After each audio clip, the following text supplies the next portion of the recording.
Aturan BNPB mewajibkan calon penumpang transportasi umum yang akan berpergian keluar kota menunjukkan hasil rapid test virus corona menuai gugatan.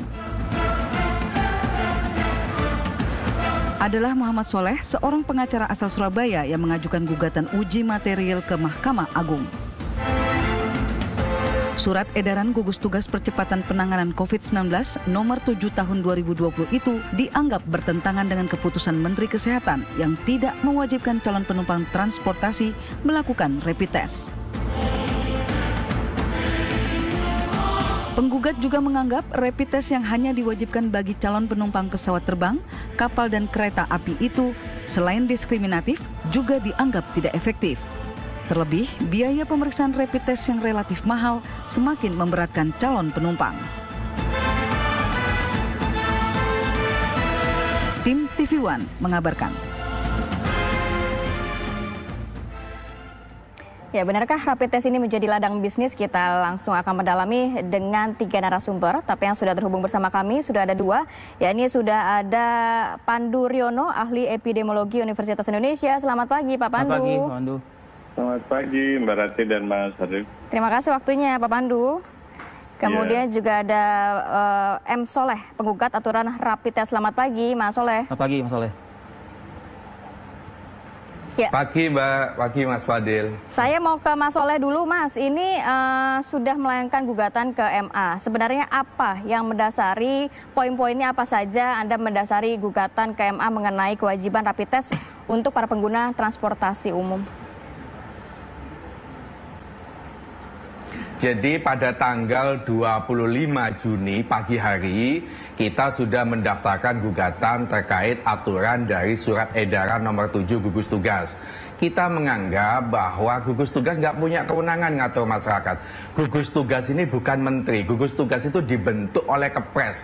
Jadi dia itu tim ad hoc untuk penyelesaian, bantu dia. Dia sifatnya koordinatif kan itu loh. Nah tetapi dalam perjalanannya dia ngatur masyarakat. Calon penumpang itu mestinya yang ngatur keputusan menteri, peraturan menteri perhubungan.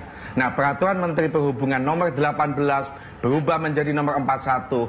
Calon penumpang nggak ada kewajiban rapid test, nggak ada kewajiban PCR. Yang diatur pakai masker, physical distancing, jaga jarak, kesehatan, ya atau pakai cuci tangan, masuk bandara tes suhu. Itu peraturan Menteri Perhubungan. Keputusan Menteri Kesehatan tanggal 19 Juni juga begitu. Calon penumpang itu baik darat, udara, laut, yang diatur hanya pakai masker, physical distancing, tes suhu. Tapi menjadi aneh kalau gugus tugas tiba-tiba membuat aturan yang dia melompat, overlapping. Itu pekerjaannya Menteri Perhubungan, pekerjaannya Menteri Kesehatan, tiba-tiba gugus tugas ngatur. Yang anehnya lagi, semua bandara, semua stasiun itu patuhnya bukan sama Menteri Perhubungan, tapi sama gugus tugas. Nah karena saya ini sudah 2 kali disuntik rapid test, maka saya berpikir yang dirugikan tidak hanya saya, tapi puluhan ribu setiap hari orang itu menggunakan jasa transportasi ini. Ketika saya di Jakarta ada orang mengaku ke saya sudah 6 kali mas, suntik itu. Dan juga suntik ini berbiaya mahal. Saya 2 kali 300.000, yang kedua 350. Ada seorang ibu, suami plus anak itu kena 1.050.000. Saya tanya, ibu mau kemana? Ke NTT. Ini apa pesawat? Bukan kapal laut. Tiket berapa kapal laut? 312. Ini gila. Tiket lebih murah dibanding rapid test. Kan kasihan masyarakat kalau dibeginikan terus. Bahwa ini ada wabah corona berbahaya. Oke, iya kita paham itu. Tetapi jangan masyarakat itu diperberat. Ini orang ditakut-takuti sehingga karena berbiaya mahal, akhirnya orang nggak jadi berangkat keluar kota. Yang lebih aneh begini, Mas Fadil sama mbaknya ya. Kalau kita masuk bandara, kita dites suhu. Kalau tes suhu kita di atas 38, kita nggak bisa masuk bandara. Meskipun kita sudah membawa hasil rapid test. Yang menjadi pertanyaan, yang bisa menyebabkan kita masuk bandara itu rapid testnya atau tes suhunya. Menjadi tidak berguna rapid test suhu itu kalau kondisi kita sakit kan itu. Kalau saya berandai-andai mungkin itu sebagai untuk pencegahan sudah tidak awal ada biaya saja mungkin Mas Soleh. Mas Fadil, saya kasih tahu, Yang namanya rapid test itu bukan vaksin. Rapid test itu hanya untuk mengetahui seseorang itu antibodinya itu lemah atau tidak. Itu rapid test. Nggak ada jaminan hari ini kita rapid test, nanti sore kita berangkat ke Jakarta di atas pesawat, di Jakarta kita tidak terserang corona. Nggak ada jaminan, apa gunanya rapid test? Nah, tanggal 25 pagi kita gugat, sore sudah rame di media sosial, sudah rame di berita-berita online. Besoknya tiba-tiba gugus tugas membuat aturan berubah. Karena kita gugat itu dari 3 hari jangka waktunya menjadi 14 hari. Nah, ini menurut kita butuhnya bukan berubah jangka waktu, tapi ini harus dicabut aturan ini karena ini merugikan masyarakat. Banyak keluhan, misalnya orang nggak bisa naik kapal laut, sudah kadung beli tiket nggak bisa masuk pelabuhan karena nggak punya bukti hasil rapid test. Misalnya lagi ada di pelabuhan Gilimanuk ini banyak keluhan juga. Sopir-sopir mengeluh karena harus mengeluarkan uang 250.000 iya, karena harus rapid test. Mas Soleh, ya, kalau melihat kan tadi Mas Soleh mengatakan sudah diperpanjang menjadi 14 hari, tapi Mas Soleh tetap menginginkan untuk dicabut. Lantas jaminannya apa kalau penumpang-penumpang ini bebas dari COVID kalau tidak ada rapid test, atau tidak ada surat bebas, begitu. Sedangkan OTG ini banyak sekali. Loh, saya tadi kan mengatakan apa jaminannya saya hari ini rapid test, saya sudah naik bandara lolos, oke, besok lusa saya kena. Rapid test itu masih berlaku loh. Nggak ada jaminan juga. Karena ini bukan vaksin, ini hanya untuk mendeteksi saat itu ketahuan antibodinya dia lemah. Orang yang reaktif hasilnya belum tentu dia kena corona. Bisa jadi kena virus lain, influenza dan lain-lain. Jadi ini nggak ada jaminan. Itu satu. Yang kedua, bukankah kita sudah dites suhu yang di atas 38 karena demam atau penyakit-penyakit yang lain, dia nggak bisa berangkat. Tes suhu ini menurut saya jauh lebih efektif dan tidak berbiaya, tidak merugikan konsumen. Itu satu. Ya, yang ketiga begini, rapid test saya ini pagi itu hasilnya nggak bisa kita tunggu loh di rumah sakit. Malam baru bisa keluar hasilnya. Artinya apa? Kita sebagai calon penumpang nggak bisa saat itu mau berangkat ke Jakarta, nggak bisa saat itu naik kereta, nggak bisa. Baru besoknya. Jadi bukankah ini menurut saya mempersulit kita sebagai calon penumpang gitu loh. Kita tidak dipermudah sekarang. Saya naik pesawat aja kapasitas 160, yang naik nggak sampai 15 orang kok. Kalau di model kayak begini, orang malah nggak berangkat lagi. Bagaimana ekonomi ini bisa pulih kalau modelnya diperberat seperti ini, dibikin susah. Kembali lagi aja menurut saya, gugus tugas nggak punya hak untuk ngatur masyarakat. Dia hanya sebagai tim pengarah. Barulah Kementerian Perhubungan, Kementerian Kesehatan yang membuat aturan larangan itu, bukan gugus tugas. Yang Anda fokuskan ini gugus tugasnya atau rapid testnya? Ya, karena yang mengeluarkan aturan itu gugus tugas. Saya hanya membuat argumentasi ada dua tadi. Satu, dia nggak punya kewenangan. Sudah nggak punya kewenangan, aturannya menyusahkan masyarakat. Oke, baik. Saya ke epidemiolog Universitas Indonesia, Mas Pandu, Pak Pandu Riono. Ada komentar Anda soal keluh kesah yang dialami oleh sebagian masyarakat yang kemudian juga dirasakan oleh Mas Soleh tadi di Surabaya? Iya, sebenarnya rapid test yang untuk mendeteksi antibodi itu sangat tidak akurat. Jadi dia hanya mendeteksi antibodi yang biasanya lebih dari seminggu baru terbentuk antibodinya dan bisa dideteksi oleh rapid test tadi. Tidak pernah dianjurkan rapid test untuk screening maupun untuk diagnostik. Karena hasilnya non-reaktif itu bukan berarti dia tidak terinfeksi. Iya, dia bisa saja terinfeksi. Karena kan yang seharusnya dengan PCR, dengan swab gitu, itu akan jauh lebih akurat karena mendeteksi virusnya. Dan kalau hasilnya reaktif, artinya positif, belum tentu juga dia infeksius. Harus diperiksa lagi dengan PCR. Jadi menurut saya sih, kita hentikan saja penggunaan rapid test. Sejak awal ini memang bermasalah. Saya tidak tahu kenapa kok tiba-tiba sejak awal itu rapid test menjadi pegangan. Memang waktu itu kapasitas testing kita untuk PCR itu masih terbatas. Sekarang sudah mulai meningkat, bahkan harus ditingkatkan. Kita hentikan semua untuk rapid test. Nanti kita pakai untuk melakukan survei serologi, karena itu yang paling penting. Pak Pandu, bukan untuk deteksi. Baik, kalau boleh mengutip dari pernyataan tim komunikasi gugus tugas yang menyatakan bahwa ada 3 alasan kenapa rapid test ini masih dilakukan atau masih digunakan oleh pemerintah.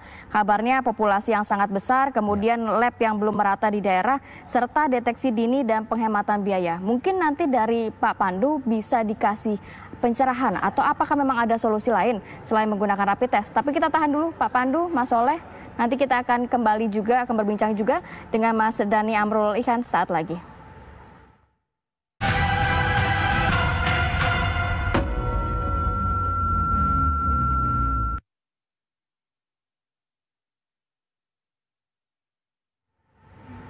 Baik, Anda juga masih menyaksikan Apa Kabar Indonesia Pagi, masih juga dengan Pak Pandu, Mas Soleh, dan juga sudah ada Mas Dhani Amrul Ihdan, tenaga ahli utama KSP. Assalamualaikum, selamat pagi Mas Dhani. Waalaikumsalam warahmatullahi wabarakatuh. Selamat pagi semua. Terima kasih waktunya, Mas Dhani. Tapi saya mau menyambung pertanyaan saya yang tadi ke Pak Pandu. Pak Pandu, kan ada tiga penjelasan tadi yang saya sebutkan mengenai kenapa rapid test ini masih digunakan oleh pemerintah. Apakah ada masukan dari Pak Pandu mengenai hal tersebut, Pak? Bahwa perlu tadi saya lupa tuh. Itu semuanya fakta, tapi jawabannya bukan rapid test. Itu tes yang tidak akurat, tidak ada manfaatnya. Karena tadi negatif itu, non reaktif itu tidak mengindikasikan dia infeksi atau tidak. Kalau reaktif pun tentu mengindikasikan bahwa dia infeksi atau tidak. Karena tidak akurat, menurut saya hapus saja regulasi itu. Kalau orang mau bepergian, silakan bepergiannya, penting dengan protokol tadi 3M. Pakai masker, menjaga jarak, dan mencuci tangan. Itu saja, itu vaksin bisa. Karena itu memberikan harapan palsu, dan terus terang rapid test itu dipertahankan. Mungkin saja ada yang bisa memetik keuntungan dari ini, apalagi memanfaatkan setelah regulasi, misalnya harus 3 hari, ya kan? Nggak ada ketentuan harus pergi dengan rapid test, kecuali di pesawat. Di pesawat nanti akan ada suatu namanya pemeriksaan rapid test untuk antigen itu virusnya. Tapi kan belum ada. Nah, ini yang membuat haruslah kita masuk akal lah. Kalau kita mau fokus pada penanggulangan, janganlah menggunakan metode-metode yang tidak akurat.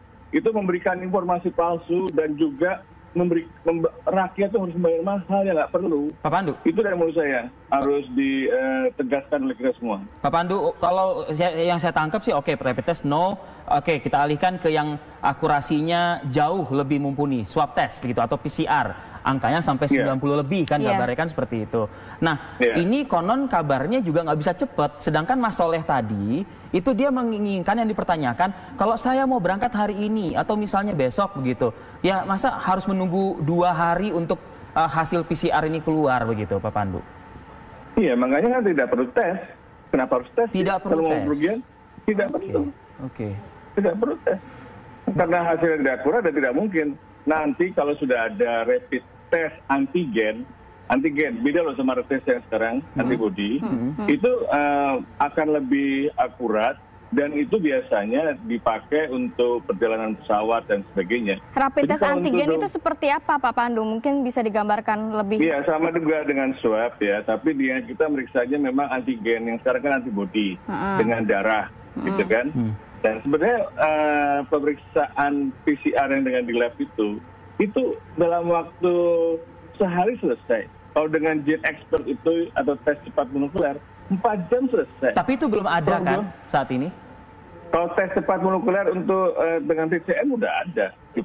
Maksud kita di Indonesia sudah dipakai? Sudah dipakai. Hanya belum maksimal, Pak Pandu?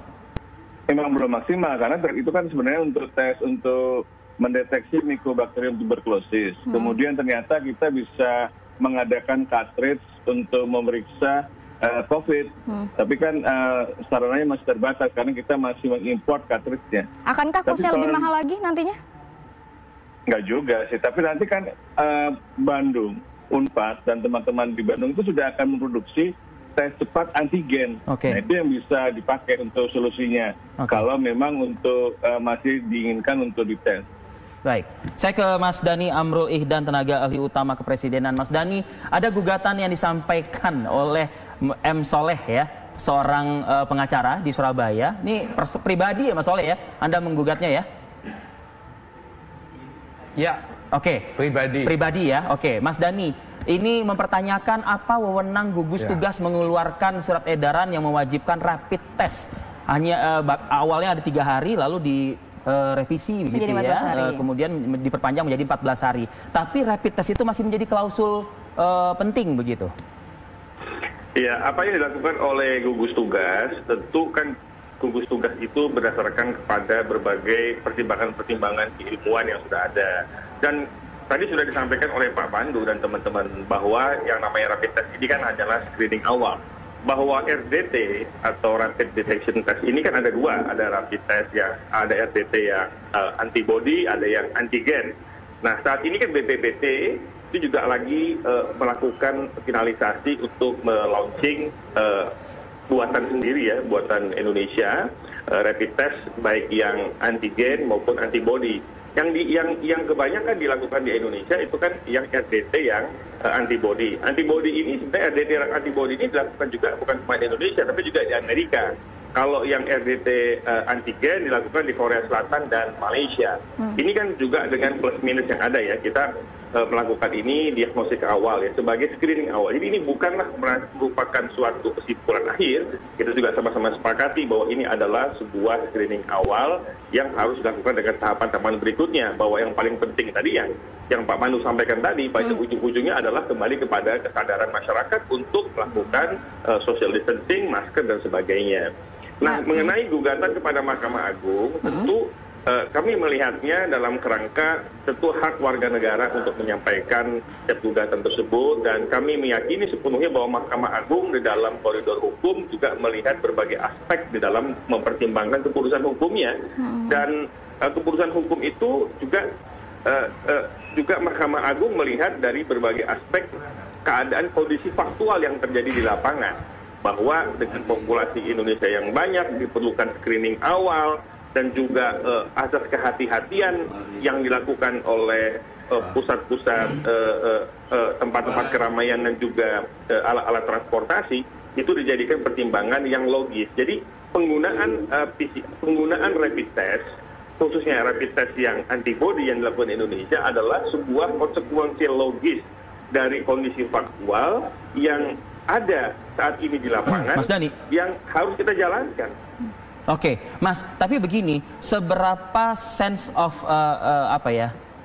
krisis, tepatkah saya mengatakan ini gitu ya, pemerintah gitu dalam artian, kan tadi Ratih juga sempat dalam beberapa chit-chat kami begitu, harga tiket saja mungkin lebih murah daripada harga rapid test begitu. Artinya kan tidak semua mereka ini ditanggung oleh perusahaan dalam artian mungkin perjalanan dinas, Mas Dhani. Bagaimana dengan masyarakat umum seperti M. Soleh tadi begitu yang harus mengeluarkan lagi kocek, bahkan dalam seminggu misalnya dia harus terbang ke beberapa titik wilayah, berapa kali dia ditusuk tubuh dia seperti itu, Mas Dhani?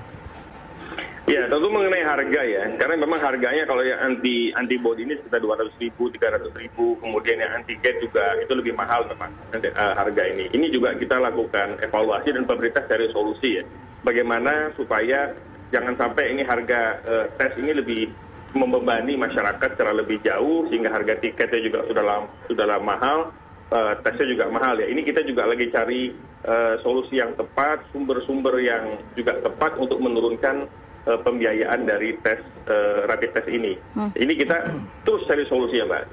Mas Dhani, kalau saya boleh mengerti dari pernyataan YLKI yang menyatakan ternyata biaya rapid test ini cukup tinggi karena memang pemerintah tidak menetapkan harga eceran tertinggi, dalam arti ini dilempar ke masing-masing instansi saja. Nantinya akankah mungkin ada standar untuk rapid test hanya sekitar 100 atau 200 ribu begitu? Tidak boleh lebih? Iya, ada standarnya, Mbak. Tentu kan ini kan karena ini juga pengadaan barang dan jasa dalam hal rapid test ini juga dilakukan secara transparan, dan kita harus melihat sumber-sumber yang paling efisien, efektif, tapi juga memberikan kualitas dan ketepatan dari pemeriksaan yang lebih cepat dan tepat. Oleh karenanya, maka mengenai harga tentu dilakukan evaluasi secara menyeluruh, bagaimana pembandingnya, sehingga betul-betul harga itu bisa lebih efisien dari yang terjadi sekarang. Tapi kalau dari angka 700 triliun rupiah dana yang dikeluarkan pemerintah, berapa persen subsidi yang diberikan untuk rapid test masyarakat, Mas Dhani? Nah, nanti untuk mengenai cascading angka-angka ya, yang dialokasikan untuk rapid test berapa, PCR berapa, laboratorium berapa, rumah sakit bagaimana, itu ada alokasi detail di Kementerian Kesehatan dan gugus tugas. Nanti coba kita bisa cross-check dengan detail angkanya di sana ya. Mas Dhani, pemerintah itu juga ikut mengontrol nggak sih Mas kebijakan-kebijakan rapid test yang dilakukan ini Mas? Oh, kontrol melalui gugus tugas, karena kan rapid test ini kan kebijakannya di masing-masing daerah juga ada. Daerah melihat bagaimana pengadaan rapid test lalu kemudian akan didistribusikan ke titik-titik yang di area mana. Ini kan daerah juga bersama gugus tugas daerah juga bekerja sama untuk menentukan itu. Ketika itu ditentukan, lalu kemudian dilakukan evaluasi, monitoring dan evaluasi, itu dilihat ini apakah ini masih efektif atau tidak efektif lagi. Sehingga kebijakan apapun di lapangan dilakukan oleh pemerintah, gugus tugas, pemerintah provinsi, daerah, itu selalu customized, fleksibel, dan adaptif sesuai dengan evolusi perkembangan kejadian yang ada di masyarakat serta trennya yang terjadi di dalam masyarakat di suatu daerah. Jadi ini sangat fleksibel dan sangat-sangat adaptif di dalam kebijakan ini. Baik, Mas Soleh, ada komentar Mas Soleh? Wah, banyak komentarnya ini. Jadi begini, Mas Dhani, yang harus dipahami sekali lagi bahwa kalau kita lihat Kepres nomor 7, Kepres nomor 9 tentang gugus tugas, nggak ada kewenangan gugus tugas membuat aturan. Ini surat edaran itu mestinya hanya ditujukan kepada Kementerian Perhubungan, Kementerian Kesehatan. Kementerian Perhubungan lah yang membuat aturan itu kepada bandara, kepada masyarakat seperti kita. Bukan gugus tugas, kita nggak ada kaitannya. Kementerian Perhubungan sudah mengeluarkan peraturan Menteri Perhubungan nomor 18 dirubah menjadi nomor 41 untuk calon penumpang. Dia ngatur salah satunya masker dan lain-lain, jaga jarak. Tapi tidak ada itu klausul rapid test. Satu, Mas Dhani. Yang kedua, ada surat keputusan Menteri Kesehatan untuk calon penumpang yang dikeluarkan tanggal 19 Juni juga tidak mewajibkan adanya rapid test. Saya jadi bingung, pintar mana Kementerian Kesehatan soal kesehatan masyarakat antara Kementerian Kesehatan dengan gugus tugas. Gugus tugas itu hanya kelompok perwakilan Kementerian Kesehatan dan kementerian-kementerian terkait, muncullah gugus tugas. Dia sifatnya hanya koordinatif. Hari ini positif corona sekian, mati sekian. Itu tugasnya gugus tugas, bukan mengatur masyarakat, mewajibkan rapid test. Di sisi yang lain, rapid test ini sangat membebani. Coba Mas Dhani kalau nggak percaya, datang itu ke rumah sakit itu. Baik, Mas Soleh. Antri untuk daftar aja saya yang rapid test kedua itu butuh waktu 1 jam untuk antri daftar. Saking banyaknya orang mau pergi, yang naik kereta api, yang naik kapal laut maupun pesawat. Anehnya orang bepergian antar kota lewat bis, nggak ada itu aturan rapid test. Padahal sama-sama rentan dong kalau itu bicara soal rentan terserang virus corona. Mungkin Mas Dhani bisa dijelaskan ini soal kepresnya itu, Mas Dhani. Wewenang ya. Tadi itu putus ya Mas. Saya nggak dengar tadi itu. Tadi putus, sambungannya putus. Oh, artinya kalau saya bisa mungkin Mas Dhani bisa menjelaskan juga lah kepada publik, kepada Mas Soleh juga latar belakang, mungkin mendirikan gugus tugas ini dulu melalui kepresnya Pak Presiden dan lain sebagainya, Mas Dhani. Bagaimana Mas? Karena begini Mas Dhani, tadi Pak Mas Soleh mengatakan bahwa sebenarnya bukan tupoksinya atau bukan ranahnya dari tim gugus tugas untuk memberikan surat edaran kewajiban rapid test karena dalam peraturan Menteri Perhubungan, peraturan Menteri Kesehatan tidak diwajibkan rapid test untuk pengguna transportasi umum. Iya, tentu kan Kementerian Kesehatan itu mengeluarkan keputusan Kepmen ya. Kepmen itu kan dilakukan baru-baru terakhir ini.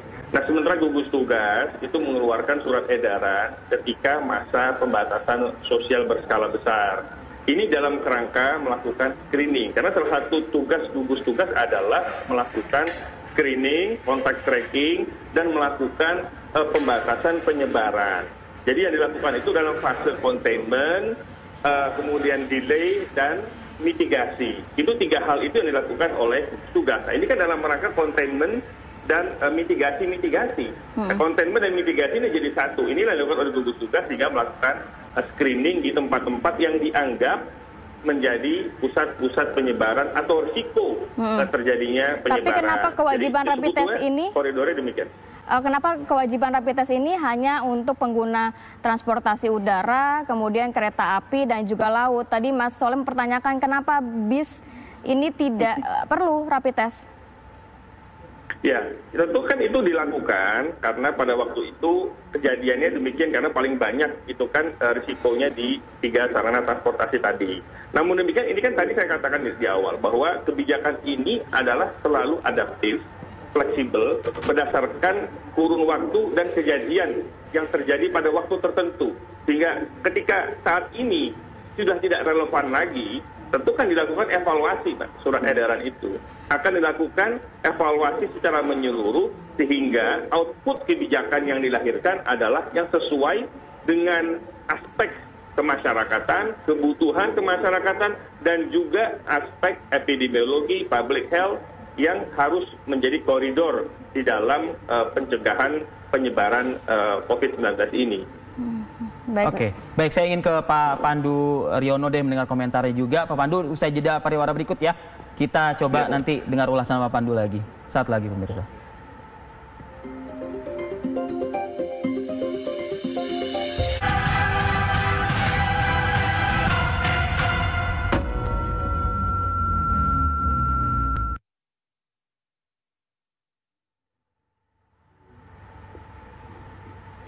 Ya, langsung ke Pak Pandu deh. Pak Pandu, kan kita banyak menyebutkan epidemiologi ini kan ahli wabah.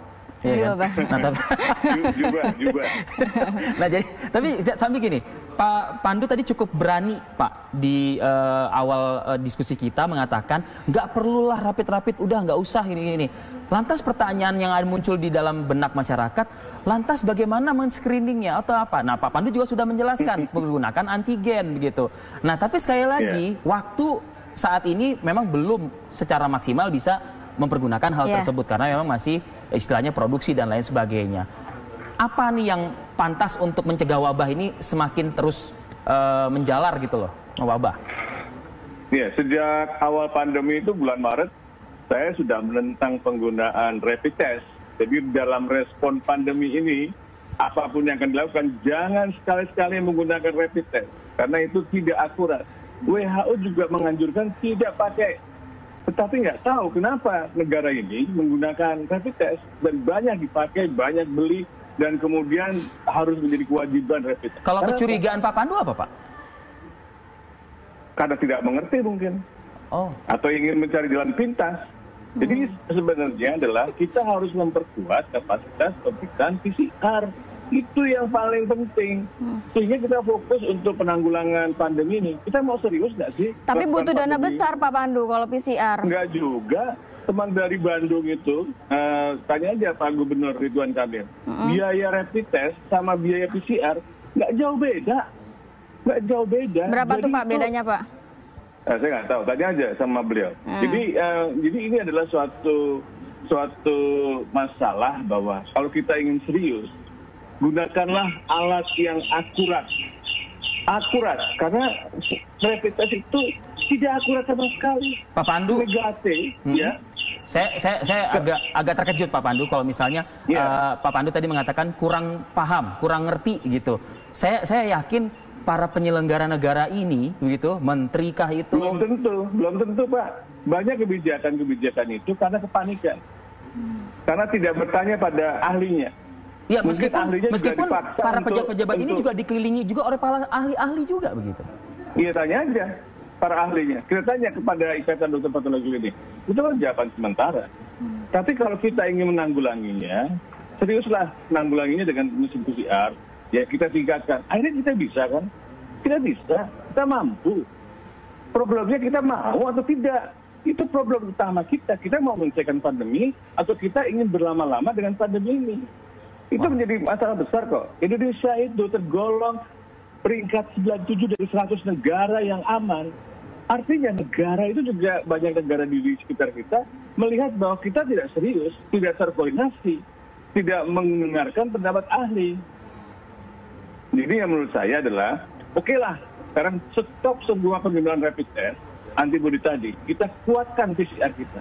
Karena kunci untuk mengatasi pandemi, untuk mencegah gelombang kedua nanti, adalah dengan pemeriksaan tes yang akurat.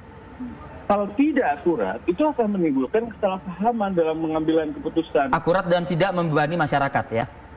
Oh iya, jangan lagi masyarakat yang sudah menderita ini dibebani hal-hal yang tidak penting. Oke. Kasihan. Oke, Mas Dani. Sudah jatuh ini lagi. Apalagi tadi saya mendengar keluhan harus ngantri, harus ini mahal di mana-mana. Banyak masyarakat memang banyak melakukan rapid test karena panik. Saya bilang, emang kamu ada riwayat kontak? Enggak. Kenapa? Ya saya takut saya kena. Padahal tidak akurat.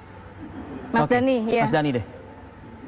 Ya, kita juga semua sudah sepakat tadi ya bahwa yang namanya rapid test ini bukan diagnostik dan dia screening awal dan merupakan konsekuensi logis dari kondisi faktual saat ini untuk karakteristik Indonesia dengan penyebaran wilayah, dengan populasi penduduk dan karakteristik demografi, geografis dan sebagainya. Ini yang menjadi pijakan kita bersama. Bahwa yang kedua mengenai bagaimana kalau kita tidak PCR.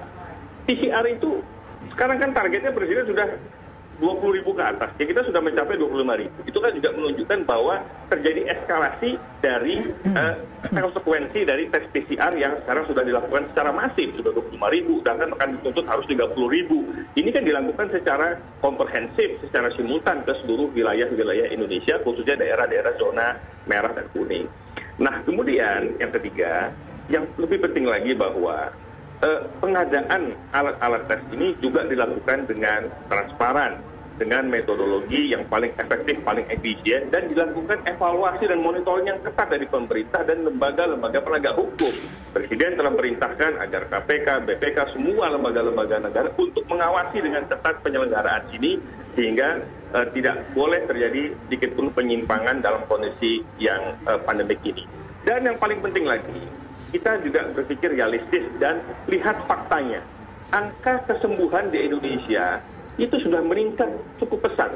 Saat ini angka kesembuhan itu sudah 21.500 lebih loh pasien yang sembuh. 21.500 lebih pasien yang sembuh dari total 27.000 lebih yang pasien yang terkonfirmasi. Nah, ini sudah menunjukkan juga progres yang baik untuk penanganan COVID-19 di Indonesia. Kita juga melihat ada kelemahan, tentu ya kan sebagai penyelenggara negara kami juga melihat kita juga tidak sempurna sebetulnya. Kita juga banyak belajar untuk memperbaiki setiap penanganan ini hari ke hari kita evaluasi lalu kita perbaiki. Yes, itu kita lakukan. Tapi di satu sisi juga harus secara jujur kita akui bahwa peningkatan pasien sembuh yang cukup signifikan angkanya juga menunjukkan betapa pemerintah sangat concern.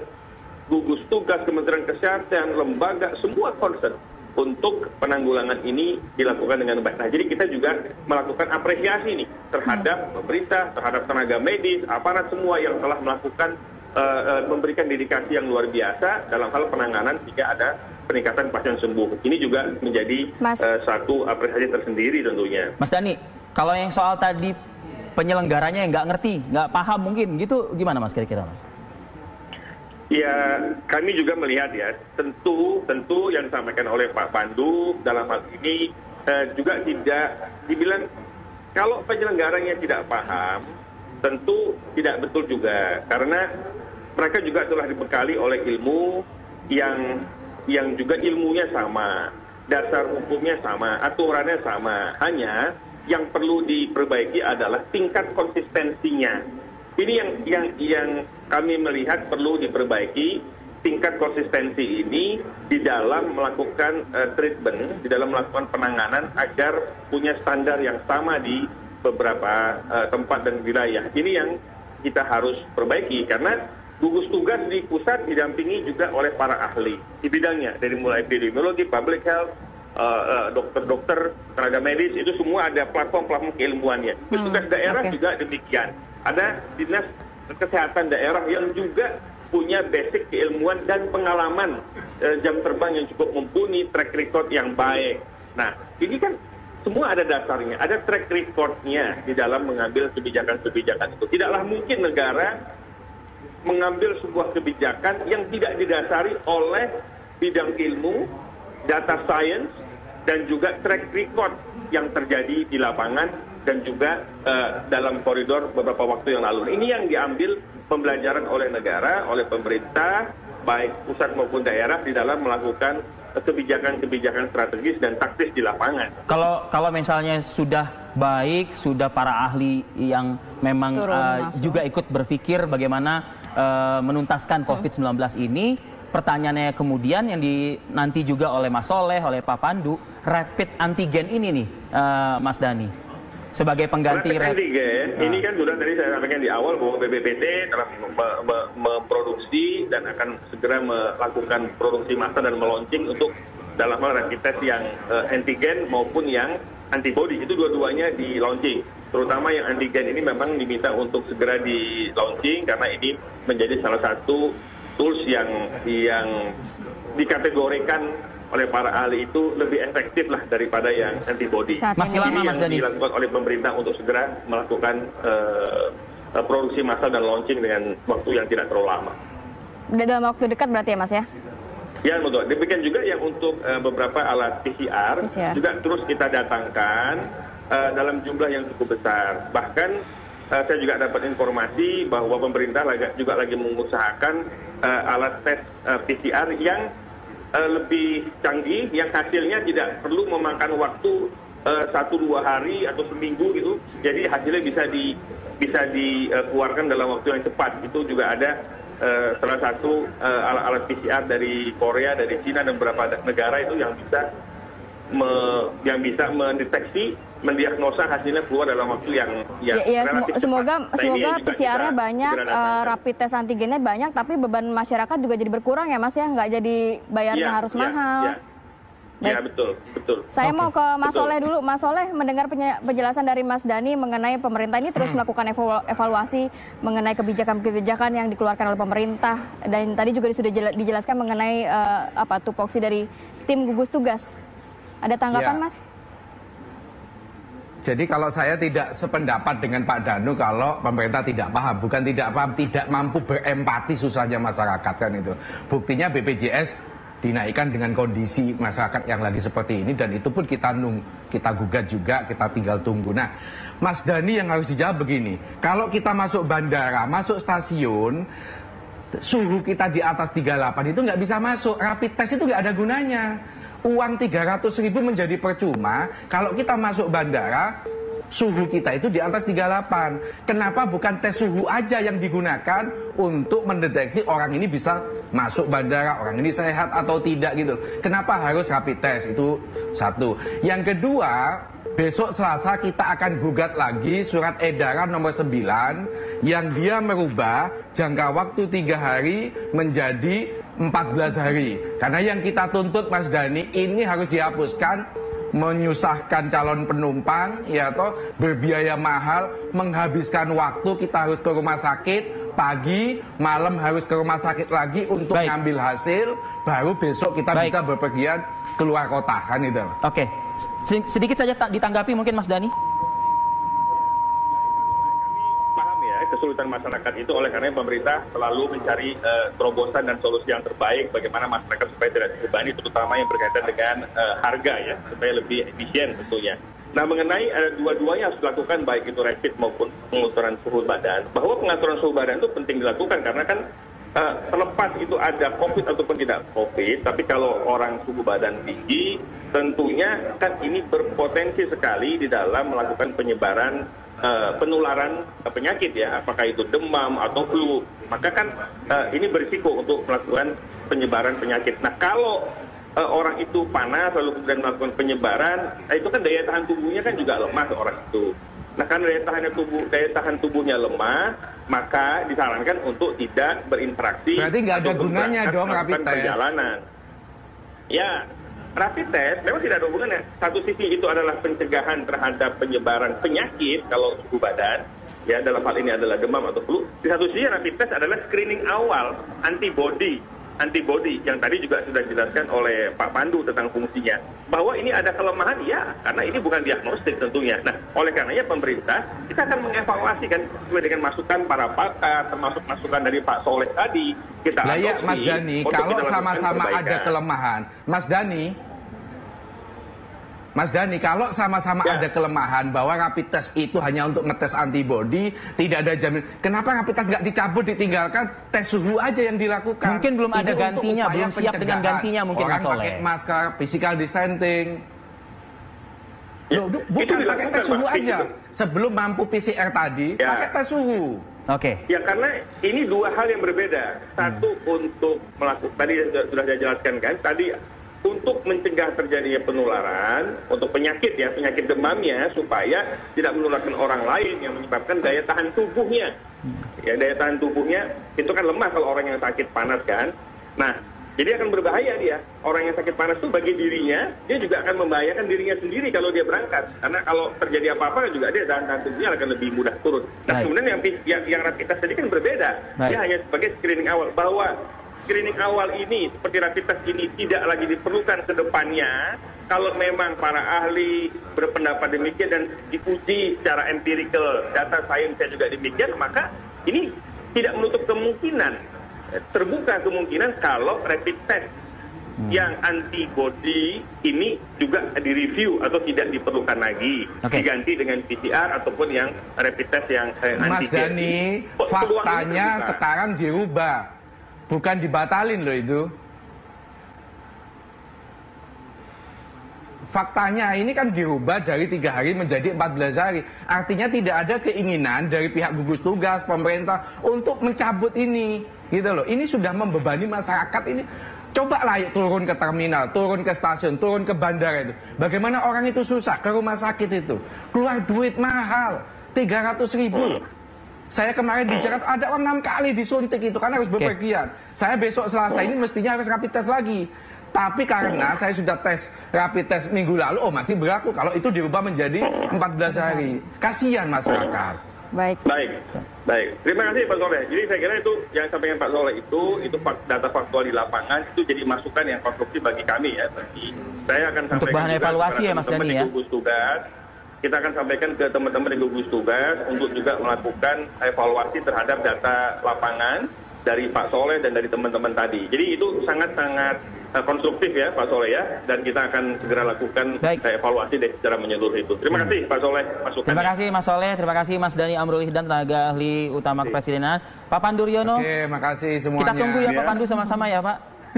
Iya. Oke, baik, terima kasih Pak Pandu.